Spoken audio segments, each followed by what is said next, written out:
Bonjour, bienvenue à l'Agile Tour Toulouse 2024. Un petit peu de rappel, on s'est vu la dernière fois ici il y a un an, en 2023, pour l'Agile Tour. Et c'était un Agile Tour un petit peu particulier.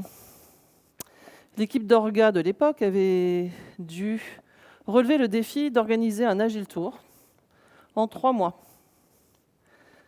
Donc évidemment, ça pose des contraintes, ça oblige à se questionner sur la façon dont on fait les choses, dont on les faisait depuis très longtemps de la même façon, à proposer des nouveaux formats, en l'occurrence l'Open Forum. Et c'était pas facile, parce qu'il n'y avait pas beaucoup de gens autour de nous qui y croyaient. Ça ne marchera pas, les gens ne viendront pas, s'il n'y a pas de tête d'affiche, ça ne marchera pas, s'il n'y a pas de programme, ça ne marchera pas.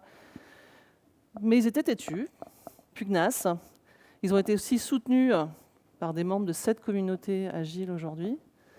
Et ils ont été aussi soutenus par des sponsors, et ils y sont arrivés. On a eu un super événement l'année dernière. Ils ont transformé l'essai pour garder des métaphores locales. Et aujourd'hui, vous êtes encore là, et c'est encore un open forum, et c'est sold out. Donc on pourra les applaudir.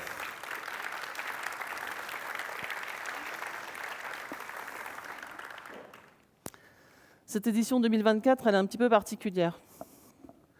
L'équipe d'Orga a décidé de la dédier à un agiliste qui nous a quittés récemment, François Laugier. François était un membre apprécié de la communauté agile toulousaine. Il a été aussi un membre apprécié de cette association, dont il était très actif. Il a participé à l'organisation de nombreux Agile Tours. Et je suis à peu près sûre qu'ici, dans la salle, il y a plein de gens qui ont côtoyé François au sein de l'association ou dans les missions qui lui étaient confiées. Et tous ceux qui connaissent François vous diront que c'était quelqu'un de simple, de joyeux, à l'accès abordable. Et François était passionné d'agilité évidemment, mais aussi passionné par la nature, curieux de découverte. Et c'est ce qui l'avait poussé avec sa femme Nathalie et ses 2 enfants à tenter l'aventure de l'expatriation il y a quelque temps de ça et partir au Québec. Alors un peu loin du cœur, mais loin des yeux, mais pas du tout loin du cœur, évidemment. On était resté en contact avec François, qui avait commencé à écrire un livre pour raconter son cheminement personnel. Alors évidemment, quand la nouvelle est tombée de son décès en février, on a été tous surpris. Parce que François, il était plutôt humble, puis plutôt pudique, et puis il avait plutôt tendance à ne pas partager ses difficultés. Il préférait se concentrer sur les difficultés des autres et puis les aider. C'était François, il était comme ça. Il a ensoleillé beaucoup de gens, et il a marqué la communauté. Et la communauté d'Agile Toulouse a voulu aussi lui rendre hommage aujourd'hui, mais aussi en organisant un élan de solidarité envers sa famille, et auquel on pense aujourd'hui. Donc c'est pour ça que vous verrez les photos de François aujourd'hui dans les différents écrans. Et François aujourd'hui nous manque, et on lui dédie cette édition. Ça plombe un peu, hein, mais ouais, c'est normal. En même temps, c'était une année plombante. Si on peut se parler entre amis, hein, franchement, on peut même dire que c'était une année de merde. 2022 était déjà pas terrible. 2023 était franchement à chier. 2024, pourquoi ? Pour plein de raisons. Premièrement, je fais de l'hypothèse non vérifiée qu'on est quand même massivement des gens de la tech ici. Donc on a été massivement impacté par les licenciements dans la tech. Donc le gros des licenciements, c'était l'année dernière. 250 000 personnes licenciées dans la tech aux États-Unis. C'est monstrueux, hein. Ça continue malheureusement encore aujourd'hui. Alors ça se ralentit, c'est que 50 000, mais c'est déjà quand même un lourd prix, hein, à payer. Et les agilistes ont payé leur dîme là-dessus, hein. On ne compte plus le nombre d'entreprises qui se sont vantées d'avoir mis à la porte leurs agilistes par des soucis d'efficacité. Alors pourquoi est-ce qu'ils font ça ? D'accord ? Alors on va vous invoquer la crise économique, la remontée des taux d'intérêt, le climat sociopolitique.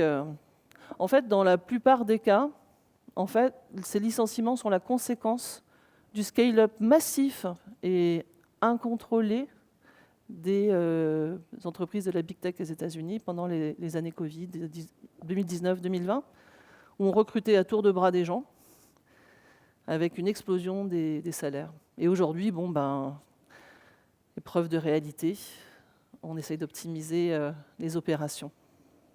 Donc déjà, ça, pas fifou. Ça a aussi touché l'Europe.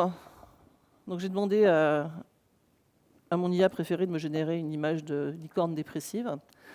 Pourquoi ? Parce qu'il y a beaucoup de licornes françaises, européennes, qui ont été aussi impactées. On ne compte pas les plans de licenciement dans ces locomotives de l'économie numérique moderne. Pas fou. Vous me rajoutez à ça l'explosion. Alors j'ai rien contre eux particulièrement, c'est pour illustrer, il y en a plein d'autres évidemment. L'explosion des IA. Alors les IA c'est cool, mais les IA c'est aussi des effets pas cool. Et on est à peine en train de sentir le début de ça. Si vous avez des copains qui sont traducteurs, copywriters, graphistes, et j'en passe, tous ces gens-là, c'est des gens qui ont perdu quasiment du jour au lendemain leur boulot grâce à l'IA. Okay. J'ai passé les derniers mois à discuter avec des agilistes et nombre des agilistes sont un peu déprimés. Et moi, je ne cache pas que ça m'a un petit peu plombé le moral aussi, surtout quand ma société a décidé de faire des layoffs aussi. Mais ça ne serait rien si on n'en rajoutait pas une petite couche dernièrement.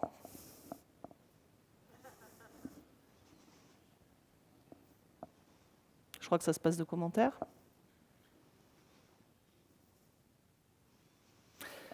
Alors c'était chouette, les années agiles, des années 2000 à maintenant. On s'est tous bien amusés. Mais maintenant, la fête est finie.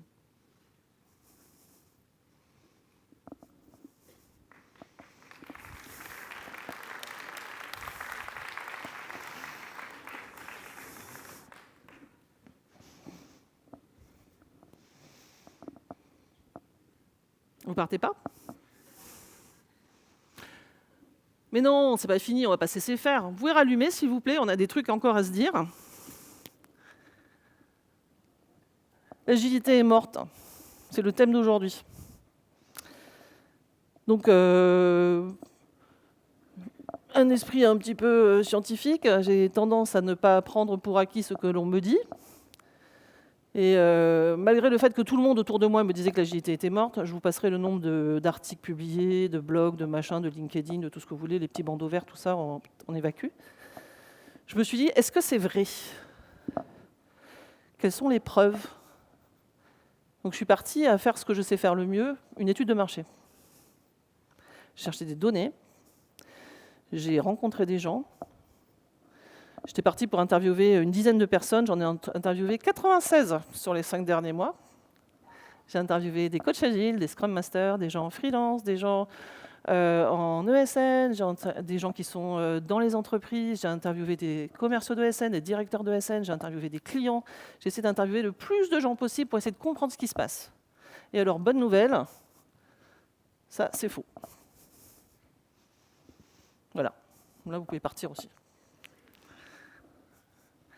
C'est faux. Alors, en fait, c'est même exactement plutôt l'inverse. Si on regarde que les chiffres, et les chiffres sont un peu têtus. Alors, vous inquiétez pas, on ne va pas rentrer des heures là-dedans. J'en vois qui se stressent un petit peu. Il y a plein d'études que vous pouvez trouver, certaines payantes, certaines gratuites. Mais en gros, la tendance est la suivante. Depuis les années 2008-2010, l'agilité est une industrie. C'est-à-dire que ça génère du profit et de la valeur. Et cette industrie est en croissance constante de 20% en moyenne par an. D'accord ? Même pendant les années sombres 2022-2023, on a eu de la croissance. Okay ? On a eu un ralentissement, on est passé de 20% à 18,2%. Je veux d'autres industries qui font du 18,2 et qui se disent que c'est la galère. Croissance à 2 chiffres. La deuxième tendance qu'on avait dit, c'était oui, mais Rachel, elle est en progression, mais ça ne va pas durer, parce que tu vois, on est sur un marché mature, ça fait 30 ans qu'on fait de l'agilité, on est sur un marché mature, On a pénétré le marché, selon le terme consacré. Tout le monde est bien agilisé, il n'y a pas de futur. CF, la courbe d'adoption. D'accord ? Donc on serait plutôt, normalement, dans les late adopters, voire pour les plus pessimistes d'entre nous, les laggards. Okay ? Ça aussi, c'est complètement faux. D'accord ? Je ne vais pas vous expliquer tout ça en détail parce que je l'ai déjà fait dans une excellente conférence agile qui s'appelle Agilieur. Donc vous irez voir le replay. Et après, il y a aussi quelqu'un d'absolument extraordinaire qui s'appelle Alistair Cockburn, qui a écrit un article dessus. Sur les slides que je vous partagerai, vous aurez tous les liens, je tiens à préciser, qui explique exactement ça, que si en fait on prend cette fameuse courbe et qu'on lui rajoute la dimension qu'on a tous enlevée, à savoir les pourcentages de progression, en fait, aujourd'hui, sur la tech d'Amérique du Nord, on va dire Europe du Nord, sur la big tech, oui, on est sur un marché mature. Ok, 70% ont déjà vu de l'agilité chez eux. C'est normal, ça vient de l'informatique, ça vient de la tech. Et ça vient de l'Amérique du Nord. Okay ? Maintenant, si on dézoome, si on prend un petit peu plus de recul, qu'on regarde au niveau mondial, qu'on regarde au niveau de toutes les entreprises dans le monde, je suis désolée, mais les agilistes, on est au tout début. On est peut-être à 2 ou 3% de taux de pénétration. Il y a plus de gens à l'extérieur qui ne connaissent pas d'agilité que des gens qui la connaissent. Le problème, c'est qu'on est dans notre petite bulle. On ne le voit pas, ça. On est dans notre petite bulle d'agilistes où le monde est tout agilisé. Donc regardez, contestez les messages, regardez les données. Vous verrez que les données, elles nous donnent des pistes qui sont plutôt intéressantes. Mais alors vous allez me dire, Rachel, il n'y a pas une petite contradiction là ? On a d'un côté un marché, donc le marché juste le marché de la transformation agile. On mettra ce qu'on voudra de jugement derrière, mais le marché de la transformation agile aux États-Unis, c'est 27 milliards de dollars. Okay ? C'est quand même pas mal.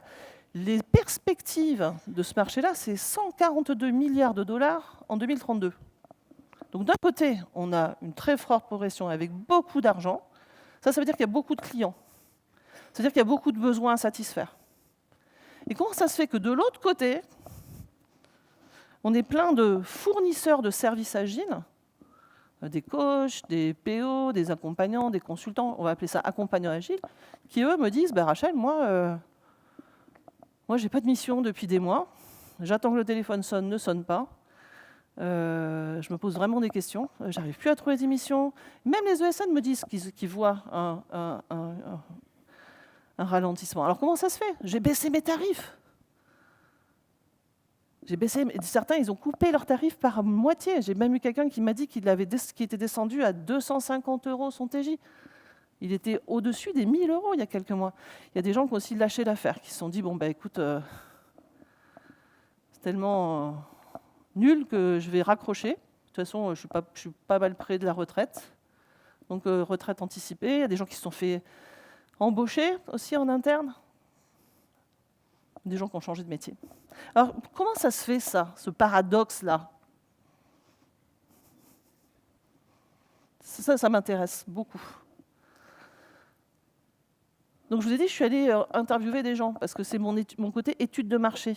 Alors, je vais garder mon chapeau produit, d'accord ? Mon hypothèse à moi, c'est qu'on est devant ce qu'on appelle un product market fit qui ne marche pas.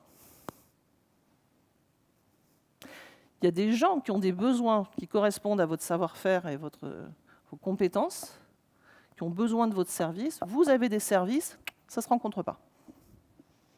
C'est fou quand même. Alors, quand ça arrive sur un produit ou un service classique, en général, en tant que product manager, on va se dire, il y a quand même trois grandes familles de problèmes, de raisons à ça. Okay ? La première, c'est au niveau du client. Peut-être qu'on ne le connaît pas assez bien. Peut-être que ce n'est pas le bon client.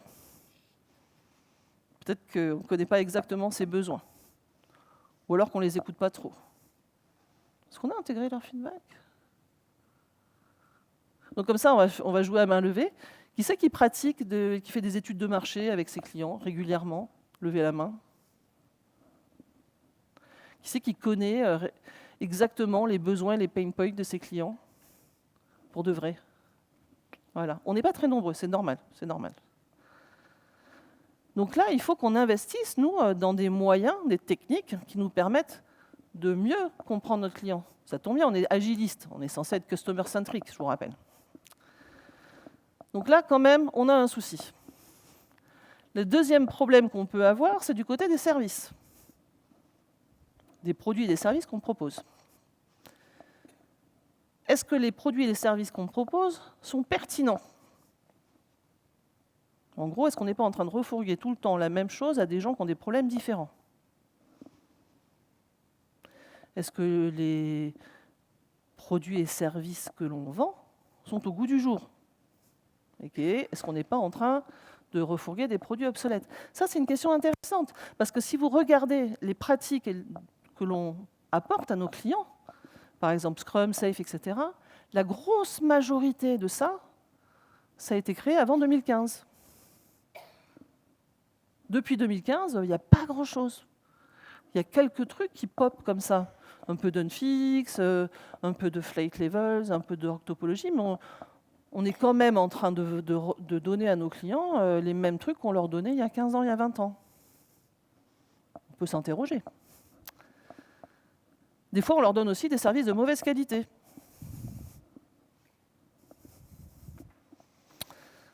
Voilà, voilà. Il y a un truc qui est assez intéressant, c'est que dans les questions que j'ai posées quand j'ai interviewé des gens, j'ai posé la question suivante. Quelle est votre offre de service?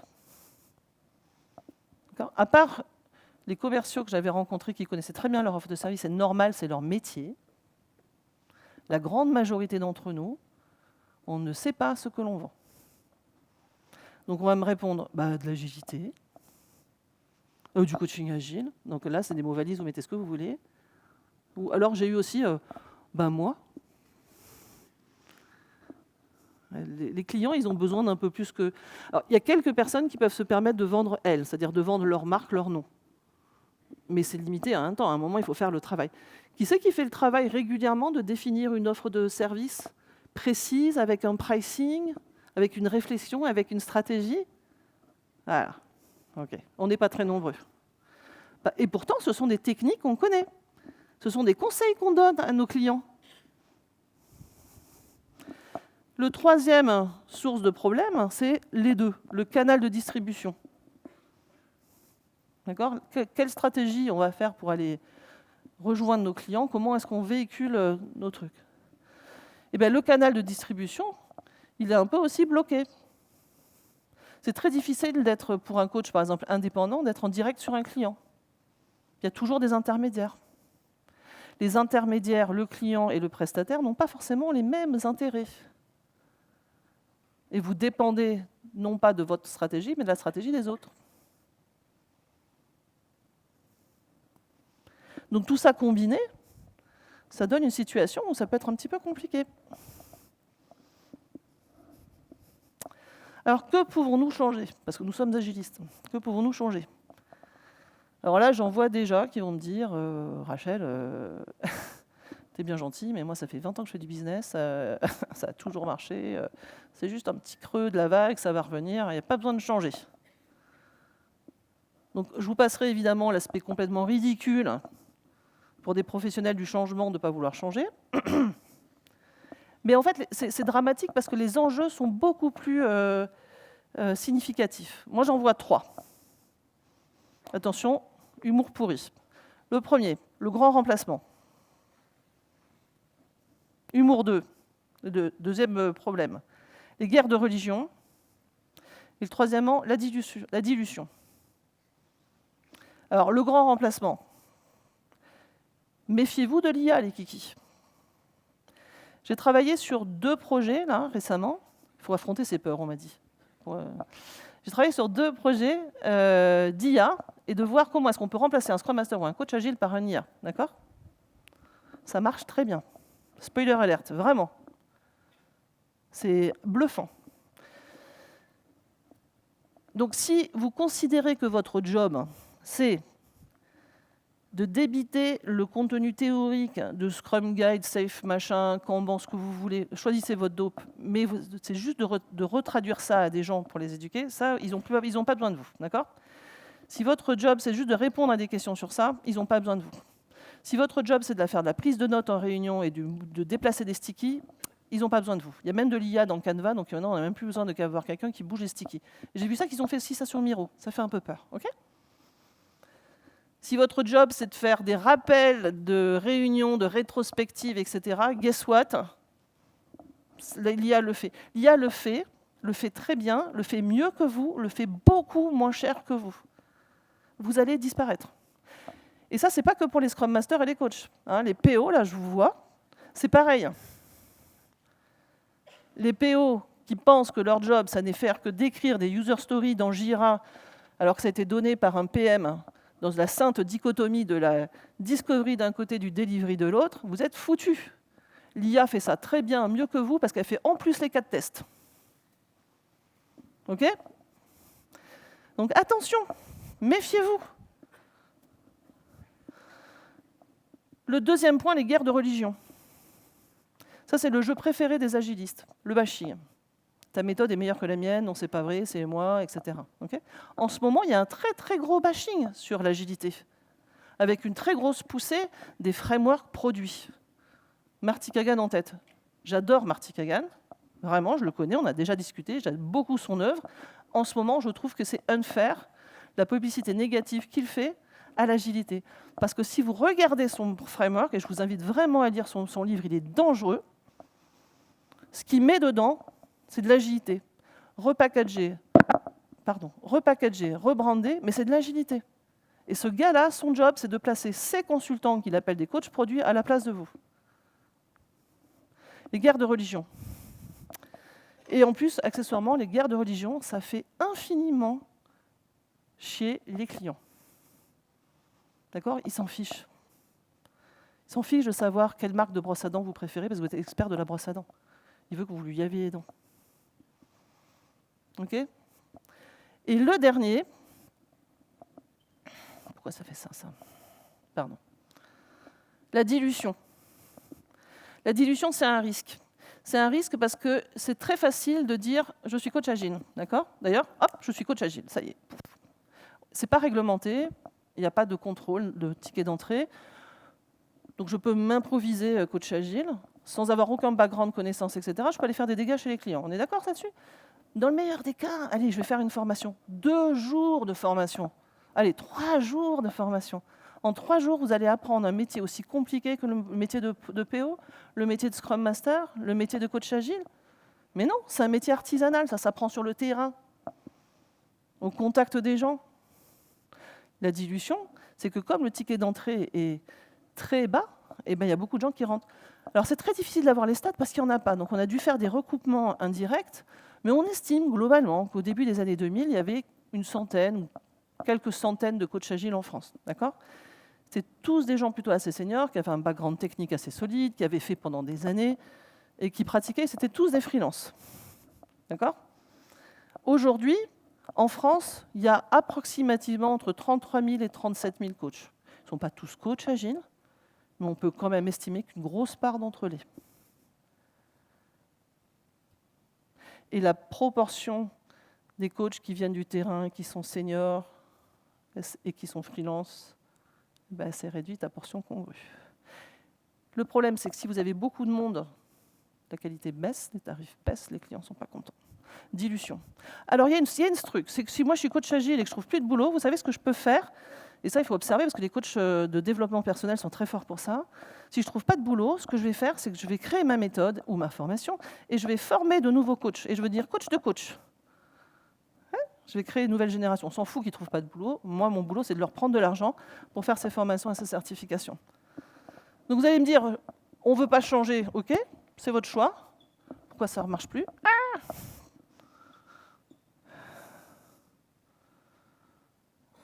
Petit souci avec le réseau Internet, a priori. Ok. vous avez raison, vous n'êtes pas obligé de changer. Il n'y a rien qui vous oblige. OK? Moi, à titre personnel, je considère que j'ai au moins encore 25 ans ou 30 ans de carrière devant moi. C'est des questions qui m'interrogent. Je veux agir.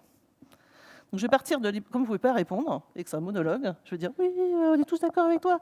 On veut changer. » D'ailleurs, ce n'est pas pourquoi on pourrait changer, c'est pourquoi est-ce qu'on doit changer. OK? Ça, c'est vachement important. Et pour changer, je pense qu'il faut agir à 2 niveaux. Il faut agir au niveau individuel et au niveau collectif, c'est-à-dire professionnel. Ça ne va pas être agréable. Il va falloir se remettre en question. Il va falloir regarder ce qu'on ne veut pas voir. Il va falloir nettoyer ce qu'on a fichu sous le tapis depuis 20 ans, mais il faut le faire. Alors, au niveau individuel, j'ai envie de vous dire, vous avez bien compris qu'il faut nous interroger un peu sur nos pratiques, sur l'impact qu'on a chez nos clients. D'ailleurs, l'impact en question, vous le mesurez? Il y a combien de gens qui savent me dire précisément moi, j'ai eu tel impact sur tel client précisément? Levez la main. Je veux voir de l'impact précis, mesurable, avec du chiffre, pas du truc fluffy. Voilà, ça c'est un problème. C'est eux qui font. S'ils réussissent, c'est moi qui réussis. S'ils ratent, c'est parce qu'ils n'ont pas bien implémenté mon truc. Non, ça, et à un moment, il faut dépasser ça. Vraiment, il faut adresser cette question. OK? Et c'est vraiment problématique. Les clients veulent qu'on ait des discussions dessus. Ils ont une attente dessus. Et si nous, on n'est pas capable de donner une réponse précise, d'autres la donneront à notre place et on ne va pas l'aimer. Donc, première chose, avoir de l'impact, mesurer l'impact, être capable de dire « Monsieur le client, tu vas me payer 1500 balles par jour. » Je sais, je suis cher. Mais derrière, moi, je te garantis que quand on va travailler, par exemple, cas réel, quand on va travailler sur vos problèmes de meeting qui vous bouffent la vie, je vais te rendre 30% de temps utile disponible. Le ROI. Vous verrez, c'est un mot qu'ils ont beaucoup à la bouche en ce moment. OK? Deuxième truc, ça parle des postures.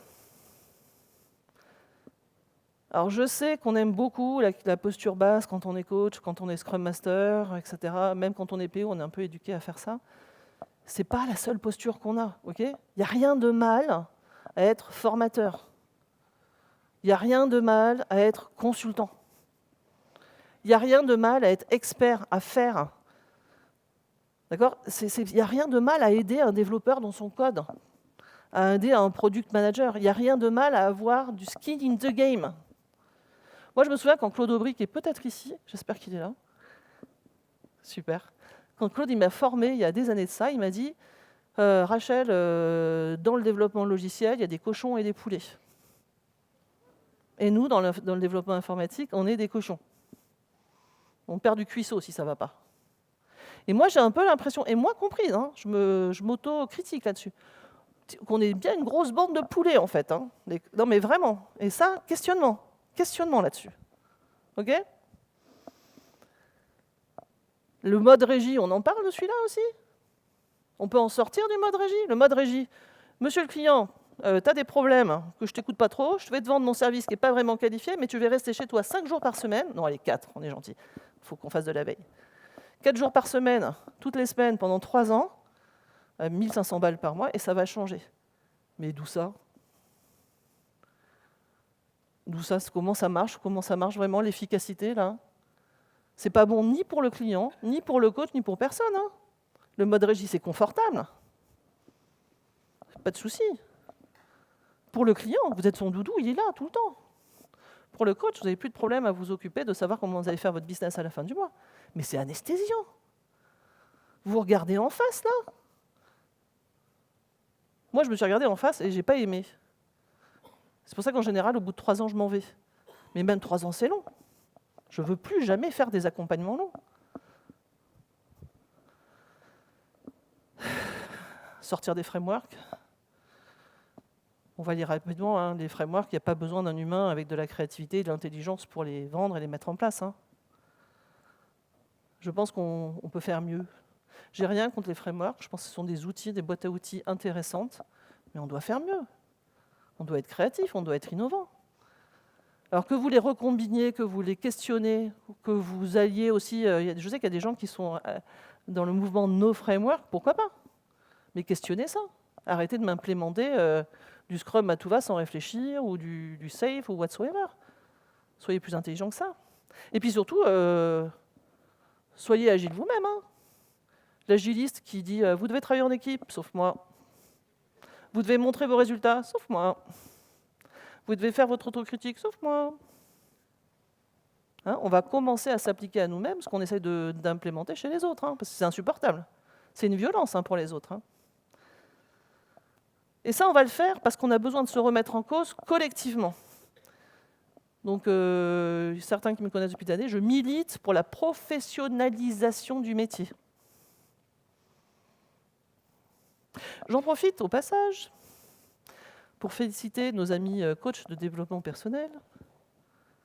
Donc j'ai fait une formation, je me suis arrêtée avant la certification, je vous expliquerai pourquoi si ça vous intéresse plus tard.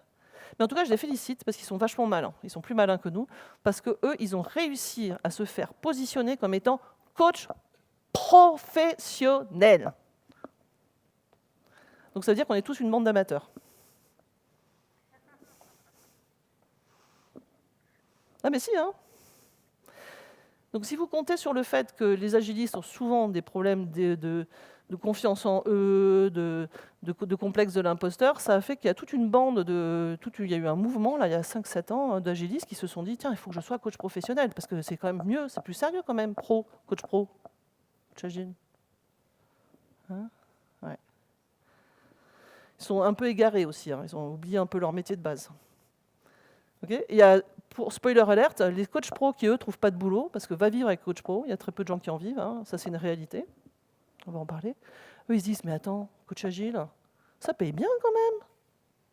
Donc on a plein de coachs pro qui sont devenus coach agile. Encore une fois, on reparle tout à l'heure des tickets d'entrée, il y a plutôt assez bas. Mais en tout cas, eux, ils sont malins, parce qu'eux, ils se sont organisés en profession, ils ont revendiqué un titre. Ils se sont organisés aussi pour les formations, ils ont fait valider par le RNCP, ils se sont mis d'accord sur un socle commun de formation. Chacun en pensera ce qu'ils veulent de ça. Moi, je considère qu'il y a plein d'âneries dedans. Par exemple, l'énéagramme, c'est une vraie saloperie qui date de l'époque victorienne, un truc complètement sectaire et absolument sans aucun fondement scientifique. Mais au moins, ils se sont fait reconnaître, valider. Nous, on n'a même pas ça. Hein. Nous, on est open bar pour le charlatanisme. Donc j'aimerais qu'on se regroupe et qu'on discute qu'est-ce que c'est que notre profession. C'est quoi les tickets d'entrée de notre profession? Comment est-ce qu'on forme correctement un PO? Comment est-ce qu'on forme correctement un Scrum Master ou un coach? Pour moi, c'est la même chose. J'aimerais qu'on définisse clairement quels sont nos standards. Et spoiler alert, j'aimerais qu'ils soient plutôt assez hauts. Je pense qu'on peut y arriver, on se doit d'y arriver. J'aimerais qu'on discute d'éthique et de déontologie. Il y a trop de gens qui font n'importe quoi avec les entreprises. Et encore une fois, j'en parle, je vous engueule pas vous, je m'engueule aussi moi. Moi, j'ai fait aussi des conneries des entreprises. Il y a au moins 2 entreprises où je suis à peu près sûr d'avoir contribué à la fermeture de l'entreprise. Non, mais enfin, on se dit les choses. Hein, ça fait partie des valeurs de l'agilité, le courage. J'aimerais aussi qu'on se réunisse pour faire défendre nos droits. Voilà. On va parler de ça aussi. Il y a beaucoup de gens qui sont exploités, qui travaillent au-delà des 35 heures par semaine. Alors, je ne parle pas des freelances parce que c'est auto-infligé, hein, ça c'est leur problème à eux, c'est leur kiff ou pas. Mais dans le monde salarié, qui est aujourd'hui plus de 60% des agilistes sont dans les entreprises, il y a un peu de l'exploitation. Parce que tu sais, c'est ta passion. Tu vas les faire, les trucs en plus, c'est ta passion, tu es tellement passionné. Je connais des agilistes qui travaillent le samedi et le dimanche. Je connais un agiliste qui a travaillé samedi dernier jusqu'à 1h30 du matin. Salarié. OK ? Donc oui, on a des droits. Et j'aimerais bien aussi qu'on se batte pour faire aussi en sorte de faire respecter nos devoirs. Parce qu'on a aussi des devoirs par rapport à nous-mêmes, par rapport à nos confrères, par rapport à nos clients. Et il y a plein de comportements toxiques qui sont tolérés parce qu'on n'a pas d'organes pour les adresser. Ça m'est déjà arrivé, peut-être vous non, mais moi ça m'est déjà arrivé de voir un coach qui a menacé verbalement et physiquement un client. Oui. On ne dira pas de non. Mais oui, et c'est pas qu'une fois. On parlera des discriminations, on parlera des violences faites aux minorités, visibles, invisibles. La profession, elle a un petit nettoyage à faire. Il faut le faire collectivement. Et j'aimerais aussi qu'on puisse proposer aux coachs des solutions. Il y a énormément de coachs, de Scrum Master, de PO qui sont en souffrance dans leur mission et ils n'ont personne à qui se retourner pour pouvoir discuter, échanger, pour avoir de la supervision, pour avoir de la résolution, pour faire de la gestion de conflits. Notre profession a besoin de se professionnaliser. C'est urgent. Ça fait 20 ans qu'on attend.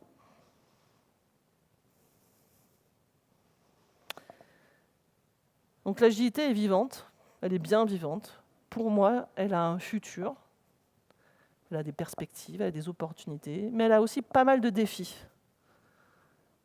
Donc moi, je pense qu'il n'y a plus qu'un. Il n'y a plus qu'à Faucon, d'accord? Comment ça? Tu vas me dire. C'est gentil ton truc. Comment on fait ça? Eh bien moi, je vous propose que ici, là, maintenant, c'est le bon moment de commencer. D'accord? Parce que ça peut sembler être une immense montagne. On ne va pas changer toute l'industrie de l'agilité mondiale, nous, à Toulouse. Eh bien si, on peut. On peut commencer ici, on peut faire des inflexions.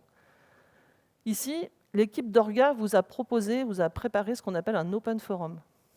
Un open forum, c'est aussi un espace-temps qui permet aux gens de se réunir, de se rencontrer, de discuter, d'être d'accord, d'être pas d'accord. Je vous souhaite de ne pas être d'accord et d'avoir des débats de pas d'accord assez joyeux à ce niveau-là, qui va vous permettre d'apprendre, qui va vous permettre de transmettre, qui va vous permettre de construire. Et je pense que là, ça peut être le point de départ de la discussion de comment on se professionnalise. Est-ce qu'on fait un conseil de l'ordre? Est-ce qu'on fait un syndicat? Est-ce qu'on fait une association? On ne sait pas. Mais est-ce qu'on peut déjà adresser ça maintenant? Tout de suite, là, concrètement. C'est facile. On sait tous le faire. On est tous agilistes.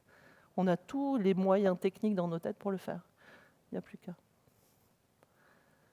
Alors, merci aux orgas de m'avoir donné ce sujet un peu étrange, mais qui m'a fait beaucoup réfléchir. Merci aux sponsors qui ont accepté de nous soutenir, de soutenir l'association dans cet événement. Merci à vous de m'avoir supporté, gentiment, calmement. Moi, je m'appelle Rachel. Et si vous avez des trucs à me dire, j'aime pas les feedbacks anonymes, on se planque, venez me voir. Okay, venez me voir, venez discuter. Et puis maintenant, c'est à vous quoi, de bouger, de swinger.